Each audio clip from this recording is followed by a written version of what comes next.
నమస్తే, welcome to our channel. నేను సౌజన్య. Amanchi Krishnamohan YCP నేత, అలాగే మాజీ ఎమ్మెల్యే అయినటువంటి ఆయన వైసీపీకి రాజీనామా చేశారు.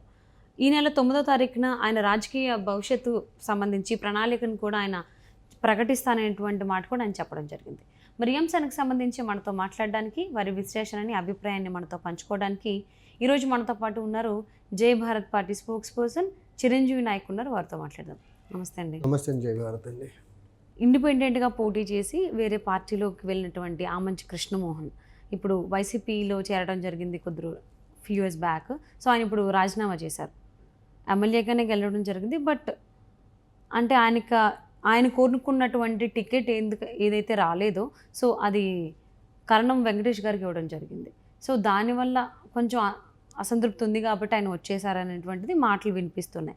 అసలు ఆయన ఎందుకు వైసీపీకి రాజీనామా చేయడం జరిగింది, అసలు ఏంటి అంటే ఆయన 2014లో ఇండిపెండెంట్గా గెలిచి తర్వాత టీడీపీలో సింపథైజర్గా ఉన్నాడు. Almost TDP ఎమ్మెల్యేగానే కొనసాగారు. 19లో టీడీపీలో 19లో ఆయన టీడీపీతో పొసగ్గా 19లో వైసీపీలో జాయిన్ అయ్యి వైసీపీ నుంచి పోటీ చేసి కరణం బలరాం మీద ఓడిపోయారు. ఆయన చీరాల నుంచి ఓడిపోయిన తర్వాత కరణం బలరాం గారు టీడీపీ నుంచి వైసీపీకి వచ్చేసారు. వైసీపీకి వచ్చిన తర్వాత ఈయన ఇద్దరు ఒకే వరలో రెండు కత్తులు ఇమ్మడం అన్నట్టుగా. సో ఆర్ట్స్ రైవల్స్ ఇద్దరు ఏంటంటే ఒకే పార్టీలో ఉండలేక ఒకే కాన్స్టిట్యున్సీలో అకామిడేట్ చేయలేక అప్పుడు వైసీపీ ఏం చేసిందంటే అతన్ని పర్చూర్ ఇన్ఛార్జ్గా పంపించేసింది. అక్కడ టీడీపీలో గెలిచి టీడీపీ నుంచి వైసీపీకి వచ్చిన కరణం బలరాం గారి అబ్బాయిని అక్కడ బాధ్యతలు ఇచ్చాను, నేను సమన్వయకర్తగా అక్కడ బాధ్యతలు ఇచ్చింది. అక్కడ ఇప్పుడు అతనికే టికెట్ ఇచ్చింది. ఈయన పర్చూరు నుంచి ట్రై చేసాడు. పర్చూరు కూడా టికెట్ ఈయనకి ఇవ్వలేదు. ఇప్పుడు ఇవ్వకపోయేసరికి ఇంకా డైలమాలో ఉండి రాజకీయంగా ఈసారి నేను పోటీ చేయకపోతే ఆల్మోస్ట్ పొలిటికల్ జర్నీ అగమ్యగోచరంగా మారి ఆల్మోస్ట్ కంక్లూడ్ అయిపోతుందేమో జర్నీ, నాకు భయాందోళన సిచ్యువేషన్లో ఉండి ఇంకా వైసీపీతో ఉంటే లాభం లేదు అని ఒక కంక్లూషన్కి వచ్చిన తర్వాత అతను పార్టీకి రాజీనామా చేసి మేబీ కాంగ్రెస్కి వెళ్తారు. మళ్ళీ అతను బేసిక్గా కాంగ్రెస్ నుంచి ఉమ్మడి ఆంధ్రప్రదేశ్ మాజీ ముఖ్యమంత్రి కోణిజేటి రోషయ్య గారితో కొంచెం క్లోజ్గా ట్రావెల్ అయ్యారని ఒకటి ఉందన్నమాట. మేము అందుకని ఇంకా పార్టీ ఇక్కడ ఉంటే కష్టము, కాంగ్రెస్కి వెళ్ళిపోవాలని ఒక ఉద్దేశంతో ఆయన బయటకు వచ్చి రాజీనామా చేశారని తెలిసింది. Maybe 11th I think so Congress పార్టీలో జాయిన్ అవుతారని ఒక రూమర్ అయితే నడుస్తూ ఉంది. బట్ చూడాలి, ఇది ఇంకా అఫీషియల్గా కన్ఫర్మేషన్ ఆయన సైడ్ నుంచి ఏం రాలేదు కాబట్టి. బట్ ఎలక్షన్ టైంలో ఇలా కొంచెం ఎంతో కొంత పేరున్న వ్యక్తి, కొంచెం పవర్ఫుల్ మ్యాన్. సో ఇలాంటి వ్యక్తులు రిజైన్ చేయడం అనేది వైసీపీకి కొంచెం ఎన్నికల ముందు అది కొంచెం గట్టి ఎదురు దెబ్బగానే చెప్పుకోవాలన్నమాట. అది అంటే ఈయనకి కేవలం టికెట్ ఇవ్వలేదు కాబట్టి ఈయన పార్టీ నుంచి బయటకు వచ్చేసారు అనుకోవాలా? ఎందుకంటే ఇంతకు ముందు కూడా చాలామంది బయటికి రావడం జరిగింది ఇలా టికెట్స్కి సంబంధించి. అలాగే అభ్యర్థులని అటు ఇటు షఫ్లింగ్ చేసే టైంలో కూడా వాళ్ళకి ఏదైతే స్థానం కేటాయించారో జగన్మోహన్ రెడ్డి, అది నచ్చగా కూడా చాలామంది బయటకు వచ్చేసారు. వేరే పార్టీలో వాళ్ళకి టికెట్ కూడా ఇవ్వడం జరిగింది. సో ఇప్పుడు ఒకవేళ ఈయన బయటకు వస్తున్నారు కాబట్టి ఆమంచి కృష్ణమోహన్ వైసీపీ నుంచి ఏ పార్టీలోకి చేరేటువంటి అవకాశం ఉంది? ఒకవేళ చేరితే ఆ పార్టీ టికెట్ ఇస్తుందంటారా? అసలు ఏంటంటే ఇప్పుడు టికెట్ రాని వాళ్ళు డిఫాల్ట్గా పొలిటీషియన్ ఎవరన్నా ఆల్మోస్ట్ ఒకసారి ఎమ్మెల్యేగా చేసి ఇంకోసారి కంటెస్ట్ చేసి ఓడిపోయి ఆ లెవెల్కి వెళ్ళిన వ్యక్తి మళ్ళీ ఏంటంటే ఖచ్చితంగా కంటెస్ట్ చేయాలనే కోరుకుంటాడు. అది కూడా వాళ్ళు కోరుకున్న సీట్ నుంచి, వాళ్ళకి పట్టున్న సీట్ నుంచే పోటీ చేయాలనుకుంటారు, పోటీ చేసి గెలవాలని అనుకుంటారు. ఆ ప్రయత్నంలో కూడా తప్పు లేదు. బట్ ఈయన ఏంటంటే ఇప్పుడు పట్టున్న స్థానం నుంచి తనకి పంపించిందేమో వేరే కాన్స్టిట్యున్సీకి పంపించాడు, అక్కడ కూడా నేను సీట్ ఇవ్వకపోగా ఇంకా ఆల్మోస్ట్ సైడ్ లైన్లో పెట్టేసరికి వేరే ఆప్షన్ లేక ఆల్మోస్ట్ ఇంకా రిజైన్ చేశాడు. వినిపిస్తుంది ఏంటంటే కాంగ్రెస్లోకి వెళ్ళేదానికి అవకాశం ఉంది అని వినిపిస్తూ ఉంది. అది కాంగ్రెస్ సైడ్ నుంచి కానీ ఆమంచి కృష్ణమోహన్ గారి నుంచి కానీ ఎలాంటి అఫీషియల్గా కన్ఫర్మేషన్ లేదు కాబట్టి so we have to wait and see అనమాట. కాంగ్రెస్లోకి వెళ్తారా, లేకపోతే మళ్ళీ టీడీపీలోకి వెళ్తారా, లేకపోతే ఇంకో పార్టీ ఉంది జనసేనకి వెళ్తారా, లేకపోతే అవి కాకుండా కొత్తగా వచ్చిన పార్టీలు జై భారత్ నేషనల్ పార్టీ లాంటి మా పార్టీ లాంటి పార్టీలకు వస్తారా, ఎటు వెళ్తారని ఆయన కార్యాచరణ ప్రకటించే వరకు మనం ఏం చెప్పలేము. అంటే కాంగ్రెస్ అంటే ఆయన అక్కడి నుంచే కదా రాజకీయం స్టార్ట్ చేసింది. మళ్ళీ సొంత గుడికి వెళ్ళేటువంటి అవకాశాలు ఉండకపోవచ్చు అంటారా?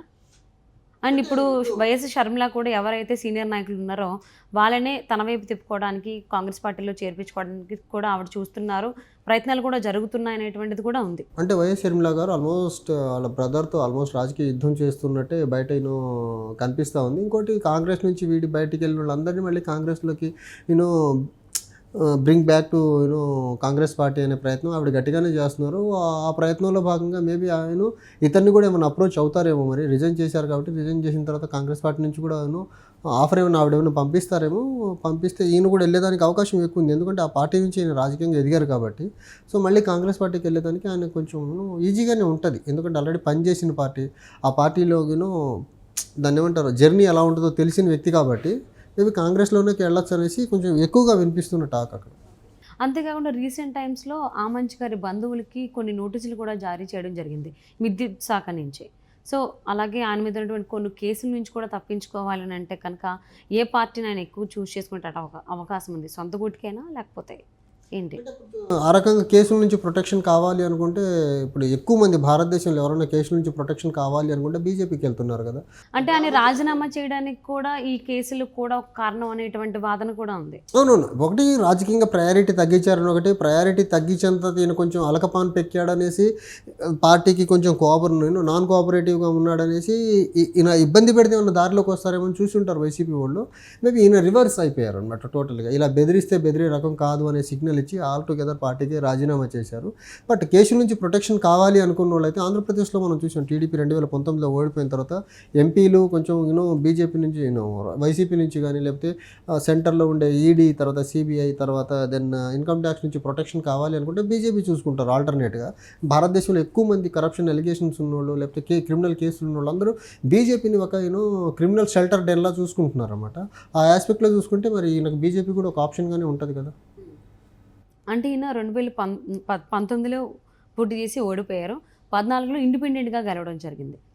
అంటే కంటిన్యూ పోటీ చేసిన ఒక వ్యక్తి మూడోసారి కూడా పోటీ చేయాలని చెప్పేసి ఆలోచనలోనే ఉంటారు. మరి ఇప్పుడు కూడా ఎక్కడైతే అంటే ఏ పార్టీ అయితే టికెట్ ఇస్తుందో ఆ పార్టీ వైపు ఆయన మొగ్గు చూపేటువంటి అవకాశం ఉందా? లేకపోతే ఈయన మీద కొన్ని కేసులు ఉన్నాయి కాబట్టి వాటి నుంచి తప్పించుకోవడానికి ఏ పార్టీ అయితే హెల్ప్ఫుల్గా ఉంటుందో ఆ పార్టీ వైపు వెళ్తారా? అసలు ఎలా ఉంటుంది రాజకీయ నాయకుడి ఆలోచన? పొలిటికల్గా ఆయన కొంచెం ఆ కొద్దిపాటి ట్రాక్ రికార్డ్ని చూస్తే ఖచ్చితంగా అతను పోటీ చేసేదానికి, సీట్ వచ్చే పార్టీకి వెళ్ళేదానికి అవకాశం ఎక్కువ ఉంది. ఎందుకంటే 2014లో ఆయన ఇండిపెండెంట్గా గెలిచారు కదా. సో ఆయనకు కొంచెం క్యాడర్ కూడా చాలా బలమైన సపోర్ట్ లోకల్గా ఉండి ఉండదు. అది లేకపోతే ఇండిపెండెంట్గా గెలవడం అంత ఈజీ కాదు. అది కూడా 2 ఎస్టాబ్లిష్డ్ పార్టీస్ మధ్య ఒక వ్యక్తి ఇండిపెండెంట్గా గెలవడం అనేది అది చిన్న విషయం అయితే కాదు. సో ఇండిపెండెంట్గా గెలిచారు, తర్వాత కూడా ఆయన ఆల్మోస్ట్ చీరాలకి కనెక్టెడ్గానే ఉన్నారు కాబట్టి ఖచ్చితంగా వేరే పార్టీ, అది కూడా ఖచ్చితంగా సీట్ ఇచ్చే పార్టీనే చూసుకునేదానికి ఆస్కారం చాలా చాలా ఎక్కువ ఉంటుంది. ఓకే, అంటే మరి కాంగ్రెస్ నుంచి ఆయనకి సీట్ ఇచ్చేటువంటి అవకాశాలు ఉన్నాయని అనుకోవచ్చా? ఇప్పుడు ఆల్మోస్ట్ మొన్న షర్మిల గారు 175 కాన్స్టిట్యున్సీస్కి అభ్యర్థులను ప్రకటించారు. సో ప్రకటించారు కాబట్టి ఆ ఆస్పెక్ట్లో చూసుకుంటే లేదు. మరి ఈయన జాయిన్ అయిన తర్వాత అభ్యర్థులు మార్పులు చేర్పులు అన్ని పార్టీల్లో జరుగుతున్నాయి కదా. రీసెంట్గా ఇప్పుడు రైల్వే కోడూరు చూసుకుంటే జనసేన ఆల్రెడీ ఒక అభ్యర్థిని ప్రకటించి మళ్ళీ మార్చారు. తర్వాత వైసీపీ కూడా అంతకుముందు కొంతమంది అభ్యర్థులను ప్రకటించిన తర్వాత చాలామందిని వైసీపీ కూడా మార్చింది. ఇలా అభ్యర్థిని ప్రకటించి మళ్ళీ కొన్ని కాంబినేషన్స్ అన్నీ చూసి మారుస్తారు కాబట్టి మేబీ ఆమంచి గారి విషయంలో, చీరాల విషయంలో కూడా ఏమన్నా జరగచ్చు, ఛాన్సెస్ ఉన్నాయి. సో బీఫామ్ వచ్చి నామినేషన్ వేసే వరకు చేంజెస్ ఆర్ క్వైట్ కామన్ జరుగుతూనే ఉంటాయి. అది ఇలాంటి ప్రలోభాలతో రాజకీయాలు చేసే నాయకుల దగ్గర, పార్టీల దగ్గర సో ఖచ్చితంగా ఇంకెక్కువ ఛాన్సెస్ ఎక్కువ ఉంటాయి అన్నమాట మార్పులు చేర్పులకి.